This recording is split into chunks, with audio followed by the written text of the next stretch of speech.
kaj boljše vidno polje? Vidno polje je zdaj super, čeprav si presenetila si me s tem aktualovim polštrčkom, tako kot nas je presenetila novica, da aktualov koncert, aktualov dan žena 2022 bo! Bo, kje bo?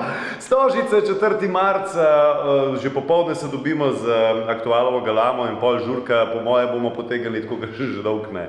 Čakaj, zdaj se pa nisi imel tako na 4-5 mesecev za pripravljati. Kako to, da si ohranil kaj lepe telesne kondicije, ali kako se temu reče? Tako ne rečem, da v bistvu smo vsi, decembra smo dali ta datum ven in upali na najboljši in je že kazalo, da nič tega ne bo. Mi smo se pa pripravljali, kot da se bo to zgodilo.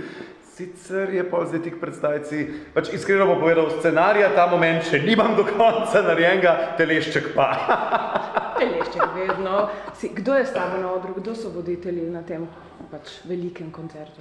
Voditelj sem jaz, voditelji oziroma presenečenje so pa še veliko bolj slečena od mene.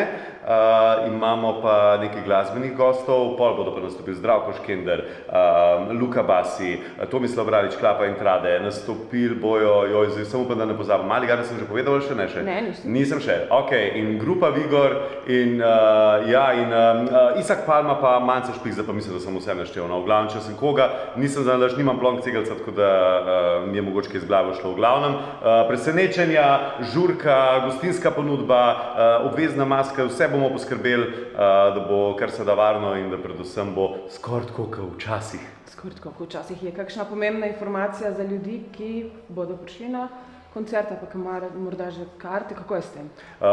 Dobra informacija mogoče je ta, da karte, ki so jih že kupili oziroma dobili za koncert 2020 veljajo, tako da ne rabite ne posodabljati, ne novih kupati, ne karkoli. V glavnem jih prinesete sam s sabo, upam, da v čim boljšem stanju. Drugače pa vstop je z masko, če slučajno pozabite, vam jo mi zrihtamo, razkužila bodo in predvsem tudi ohlajeno pivo.